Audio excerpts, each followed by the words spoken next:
Of jy jou oggendkoffie geniet of besig is om langpad te ry, welkom by episode 62 van In Alle Erns. Ek merk onlangs in die openbare gesprek 'n ooglopende korrelasie op.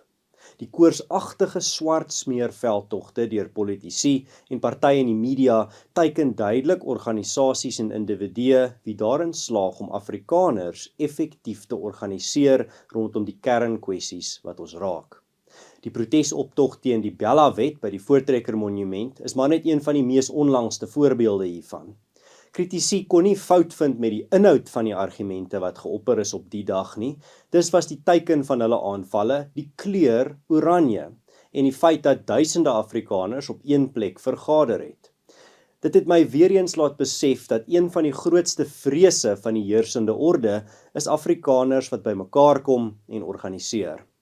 Daarby saam dalk ook nog die kleur oranje. Die aanvalle op die kleur oranje was my veral veelzeggend. Oranje is 'n kleur wat diep verweef is in beide die Afrikaner kultuur en die geskiedenis van Afrikaans. Histories is oranje die kleur van Nederland. Gedurende die 1600s is die Prinsevlag, wat oranje, wit en blou is, op die kasteel De Goede Hoop in die Kaap gehuis en deur inkomende skepe gesalueer. Afrikaners het oor die eeue sedertdien oranje ten volle ons eie gemaak. Die mees prominente voorbeeld is die naam Republiek van die Oranje Vrystaat. Die kleur oranje verskyn ook in vele van die vlae deur die loop van ons volk se geskiedenis. Voorbeelde sluit in die vlag van die Republiek van die Oranje Vrystaat, die Afrikaner Vryheidsvlag, ook bekend as die Vryburger vlag, as ook rebellevlag weens sy gebruik deur die Kaapse rebelle gedurende die Tweede Vryheidsoorlog, die 5-kleur of Boere-eenheid-vlag van die Tweede Vryheidsoorlog, die 1914 rebellievlag, die ou Suid-Afrikaanse vlag en die nuutste toevoeging, die vlag van Orania. Oranje het ook van sterk simboliese waarde wat ons kultuur se verbintenis aan Afrika betref. Hier op Afrika grond is ons kultuur en taal gevorm en ons is onlosmaaklik gewortel hier. Elke Afrikaner het 'n stukkie plaas in hom of haar, soos Dr. Dirk Herman gereeld sê, en as jy nie self boer nie, het jy familie of vele vriende wat boer. En 'n boer in Afrika ken van hoe hierdie grond jou hande oranje vlek na 'n harde dag se werk. Diep oranje is ook die kleur van die dageraad en sonsondergang in Afrika. C.J. Langehoven het geskryf, het die dageraad lief en die dag sal jou lief hê. Die boere van Afrika het beslis die dageraad lief, dis hoekom ons selfs 'n sukses kan maak van een van die moeilikste plekke om te boer op aarde. Gaan kyk bietjie hoe lyk die Noord-Kaapse satellietfoto's. Dit vat 'n spesiale tipe volk om te kan boer op die oppervlakte van Mars. Daar is selfs 'n oranje roos met die naam Afrikaans. In 2015, toe Afrikaans 90 jaar oud geword het die FHK en Ludwig Rose die pragtige oranje roos genaamd Afrikaans bekendgestel. By die bekendstelling van hierdie roos is daar gesê dat oranje die kleur van warmte en gasvryheid is, 'n kleur wat jou laat tuis voel. Luister na die volgende beskrywing van die roos met die naam Afrikaans. Daar waar hierdie roos groei, sal jy hom nie kan miskyk nie. Dit is 'n kombinasie van groeikrag, glansgroen, helder oranje en siektebestande blare. Gepas, nê? Nee. Daarby het talle Afrikaanse en Afrikaner organisasies deur die loop van die geskiedenis hulle organisasiekleur oranje gemaak. Die Voortrekker Monument was die hele November maand van 2024 oranje belig ter ondersteuning van Afrikaanse onderwys en as protesaksie teen die Bella-wet. Die onmiskenbare historiese gifpyle en die anti-Afrikaner se retoriese kokers sal baie mense foutiewelik laat glo dat ons in die era van die Afrikaner gevaar of oranje gevaar leef.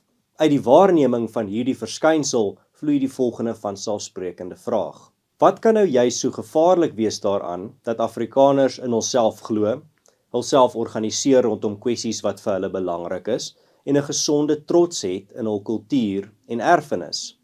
Geen ander groep in Suid-Afrika word so blaatant en meedoenloos op verskillende vlakke geteiken deur neerhalende retoriek wat daarop uit is om gevoelens van skaamte, skuld en minderwaardigheid onder hulle te skep nie. Ek het egter slegte nuus vir die propageerders van hierdie aanvalle. Dit misluk duidelik. Een van die redes vir hierdie veldtog teen Afrikaners wat saamspan, is waarskynlik die feit dat daar onder Afrikaners in die besonder 'n nuwe benadering en filosofie van selfbestuur besig is om stewig pos te vat. Die Afrikaner weet maar te goed dat afhanklikheid lei tot oorheersing. Vele Afrikaners is teen nou behoorlik onnigter met die idee dat die regering hulle probleme gaan of selfs wil oplos. Lei hierdie radikale kopskuif egter na moedeloosheid en hulpeloosheid? Hoegenaamd nie. Staatsafhanklikheid word toenemend vervang met innoverende staatsbestandheid en hiermee saam ook 'n vars sin van gesonde selfrespek, selfstandigheid en nuwe moed. Hierdie transformasie in die denkwyse van Afrikaners bedreig die heersende orde. Die verkramptes van ons tyd klou desperaat vas aan die illusie van 'n nuwe daadraad vir die ANC se nasionale demokratiese revolusie, maar meer spesifiek aan die ou idee van gesentraliseerde mag in die regering. Hulle veg verbete om 'n regeringsmodel te behou en vernuwe wat al vir meer as 114 jaar in Suidelike Afrika misluk. Die aanhangers van die heersende orde is inderwaarheid die vyande van vryheid, wat nie enige oplossing duld, wat nie groter staatsbetrokkenheid en beheer behels nie. Hulle verkondig dat indien jy nie jouself, jou gesin, jou gemeenskap en jou volk se lot totaal wil oorlaat aan die staat nie, dan is jy boos, gevaarlik en 'n bedreiging vir vrede. Alternatiewe denke is klaarblyklik gevaarlik vir 'n spesifieke belangegroep, want dit bedreig die ou gevestigde magsorde wat tans die ANC bemagtig. Volgens die staatsverslaafdes is die enigste keuse wat jy mag hê om jou geur van staatsafhanklikheid te kies. Vir enige opsie buite daardie venster word die gebruikelike skelmtriks van etikettering, belediging, ongegronde skuld deur assosiëring en verdelende disinformasie uitgehaal. Die heersende sentraliserende orde se voet- en huursoldate se doelwit is om Afrikaners en elke ander kultuurgroep en gemeenskap hulpeloos, geïsoleerd, verdeeld en moedeloos te maak. Hoogs gesentraliseerde state kan slegs hul mag effektief uitoefen wanneer hulle regeer oor gemeenskappe wat geatomiseer eerder as georganiseerd is. Afrikaners word spesifiek geteiken weens ons selfdoen ingesteldheid, sterk sin van identiteit en gesonde selfrespek wat ons meer onafhanklik en vry maak. Ons groeiende lys van ons sal self suksesse is ook 'n seer doring in die regering se vlees, aangesien dit hulle mislukkings en onbekwaamheid onderstreep. Professor Koos Malan verwys graag na die woestyn van wanorde scenario wat besig is om te verwesenlik in Suid-Afrika. Woestyne is egter vol diere en plante met vindingryke oorlewingsstrategieë. Die versamelvoëls van die Kalahari is 'n sprekende voorbeeld hiervan. Een versamelvoeltjie op sy eie sal nooit oorleef in die woestyn nie, maar 'n swerm wat hulle kragte saamspan en 'n versamelnes bou, kry dit nie slegs reg om te oorleef nie, hulle floreer. Steur jou dus nie te veel aan die geblaf van die mislukkende ou orde se aanvalshonde nie.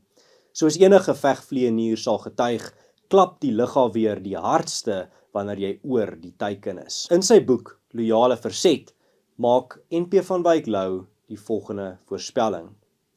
Die toekomstige skrywer van ons beskawingsgeskiedenis sal moontlik die kwart eeu na ongeveer 1925 die tydperk van die kultuurorganisasies noem. Voorbeelde van wat Lou hiermee bedoel kan gevind word onder die vele organisasies wat op die been gebring is deur die suksesse en momentum van die Help Mekaar beweging rondom hierdie tyd. As Lou vandag steeds geleef het, sou hy waarskynlik die 30 jaar na 1994 geïdentifiseer het as 'n tweede tydperk van kultuurorganisasies onder Afrikaners. Tussen 1948 en 1994 het Afrikaners, in die woorde van professor Koos Malan, staatsbouers van formaat geword. Met die verkiesing van 1994 is die magtige en hoogs gesentraliseerde staatsmasjinerie wat opgebou is, oorhandig aan die ANC. Vandag word hierdie einste staatsmasjien deur die regerende party gebruik om teen onder andere Afrikaners te diskrimineer, as ook om Afrikaans as onderrigstaal te marginaliseer. Hierdie nuwe omstandighede het Afrikaners gedwing om die gees van organisasiebou in ons erfenisskatkis te herontdek en af te stof. Stadig maar seker het hierdie 'n kollektiewe kopskuif onder Afrikaners teweeggebring, opgesom in die toenemende gebruik van lese soos ons sal self en die toevoeging van konsepte soos staatsbestandheid en selfbestuur tot ons woordeskat en probleemoplossingsgereedskapskissie.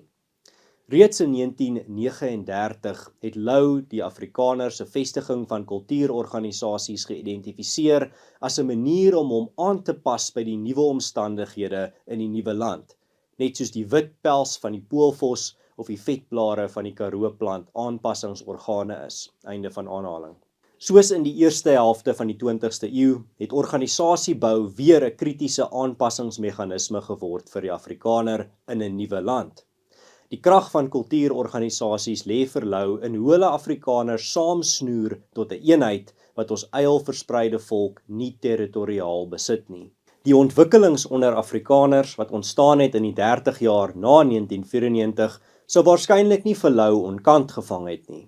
Hy het juis in sy geestesoog gesien hoe organisasiebou 'n kritiese en groeiende rol in die toekoms van Afrikaners se stryd om voort te bestaan gaan speel. Sy voorspelling in 1939 lui soos volg: En juis omdat hierdie vorm van organisasie so noodsaaklik vir ons voortbestaan as volk is, sal dit ook nog baie verder ontwikkel. Sy voorspelling in 1939 lui soos volg: En juis omdat hierdie vorm van organisasie so noodsaaklik vir ons voortbestaan as volk is, sal dit ook nog baie verder ontwikkel, sowel wat omvang as integrasie betref. Ons staan nog maar eintlik aan die begin van hierdie groot ontwikkeling. Die dag sal kom dat daar 'n net van Afrikaanse kultuurorganisasies oor ons land uitgestrek lê, waarin elke Afrikaner van die geringste tot die hoogste betrokke sal wees, wat waarskynlik sterk sentraal saamgesnoer sal wees, soos 'n piramide sal oploop tot sy spits en waarin alle belange van die Afrikaner as aparte groep verteenwoordig sal wees. Dit is 'n toekomstige ontwikkeling wat los staan van alle politieke oorwegings en wat alleen deur die volk se wil om te bestaan bepaal sal word. Einde van aanhaling.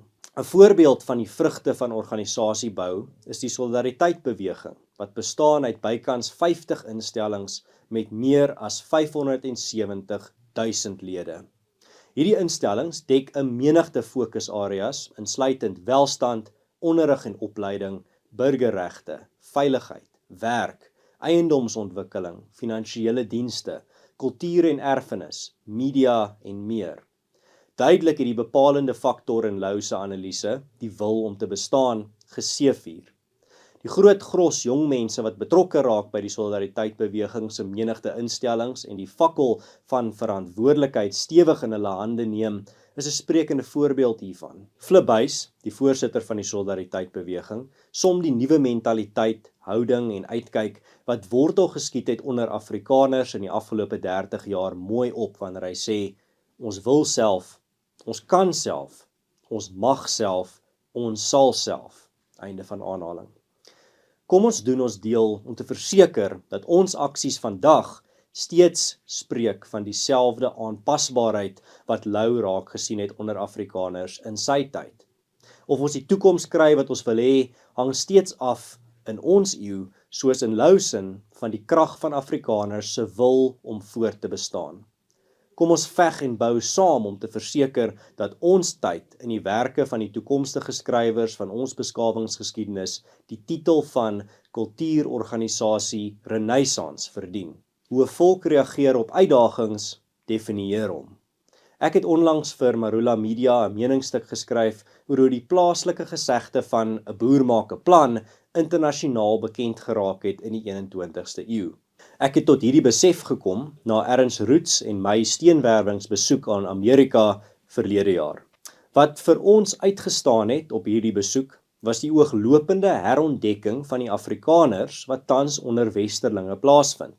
Ons het onsself afgevra, wat dryf hierdie herontdekking en wat rakende Afrikaners in die 21ste eeu gryp buitelanders en veral Amerikaners se verbeelding so kragtig aan?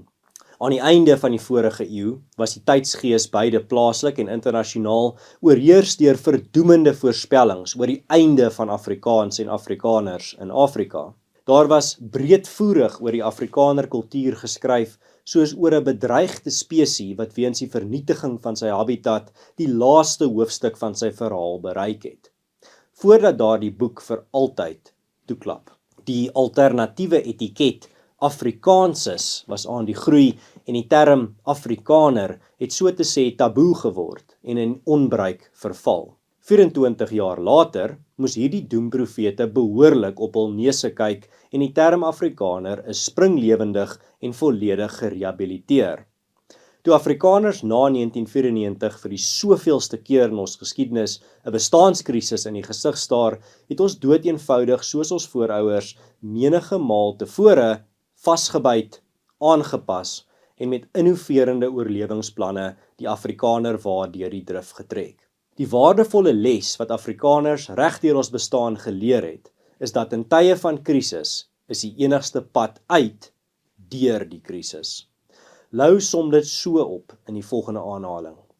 Teen die donkerte kan jy nie net jou vensters sluit nie. Einde van aanhaling. Die einde van die sinkplaat grondpad na nêrens vir die boere was 'n uitgemaakte saak vir meeste buitelandse waarnemers. Dit is juis hoe ons egter wonderbaarlik hierdie klaarblyklike noodlottige wurggreep ontduik het en in starre kontras daarmee eerder met veerkragtigheid, vitaliteit en 'n positiewe toekomsvisie teruggebons het as kultuurgemeenskap wat vele waarnemers in die buiteland se verbeelding aangegryp het.